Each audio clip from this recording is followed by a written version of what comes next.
Shedeur Sanders' preseason debut against the Panthers was the kind of moment that forces you to stop and reassess what you thought you knew about a roster.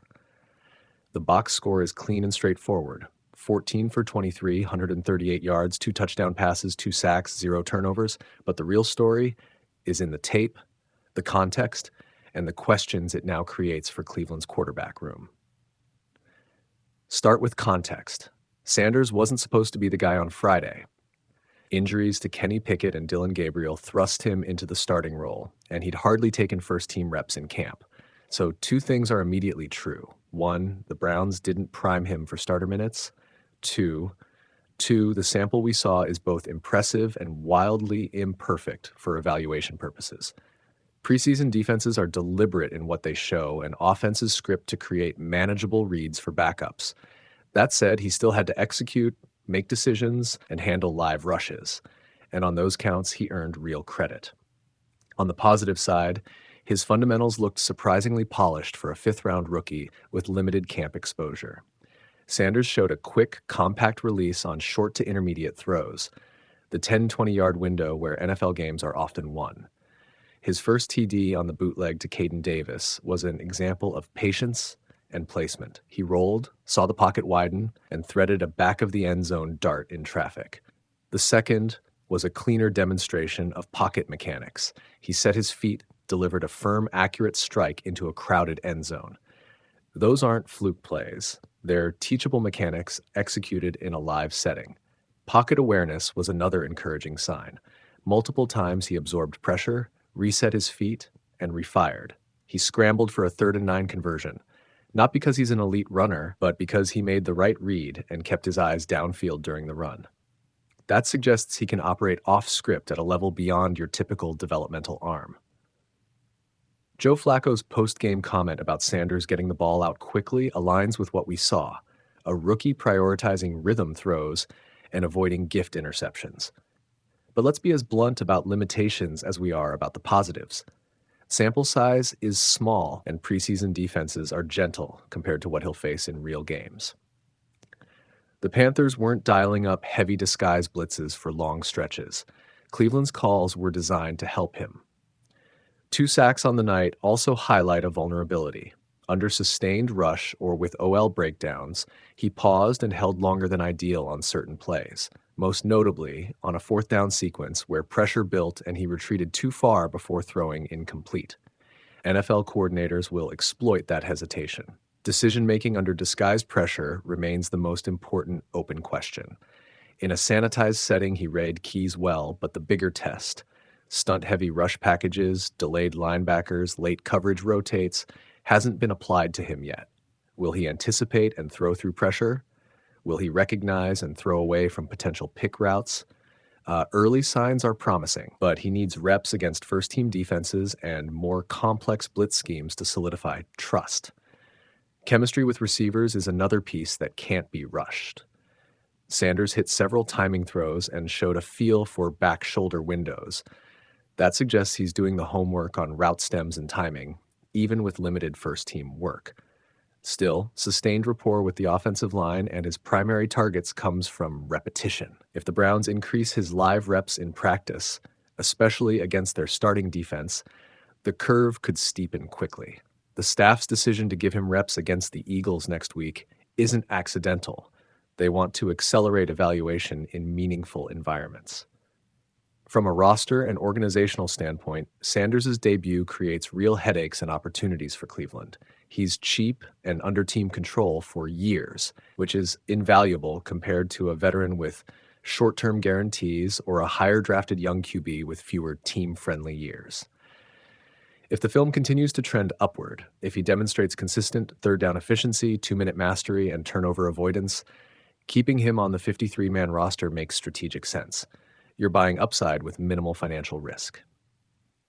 That could push the Browns toward carrying 3 quarterbacks and keeping Sanders as a developmental QB2, or at the very least, locking him to the practice squad if roster constraints force tough cuts. But coaches will be careful. Kevin Stefanski's post-game demeanor, complimentary but measured, was telling. He's eager to develop players, yet he must protect the competitive structure of the room and avoid overreacting to one exhibition. The internal metric that matters: does Sanders keep improving under real pressure, not just in boxes? If yes, he becomes a long-term asset. If he plateaus or shows cracks against better disguise, the Browns will revert to veterans and draft-invested arms. Practically, Sanders' next steps are clear. He needs more snaps with the first-team OL in practice, intentional exposure to complex blitz packages, and high-leverage reps, third and long, 2-minute, and red zone sequences against strong defenders. He should also limit high-risk attempts and demonstrate ball security across a larger volume. Off the intangible side, his measured media posture and emotional composure are assets. Handling the spotlight, especially as Deion Sanders watches and the national narrative follows, is part of the job, and he handled it well. In short, Friday was a legitimately promising audition.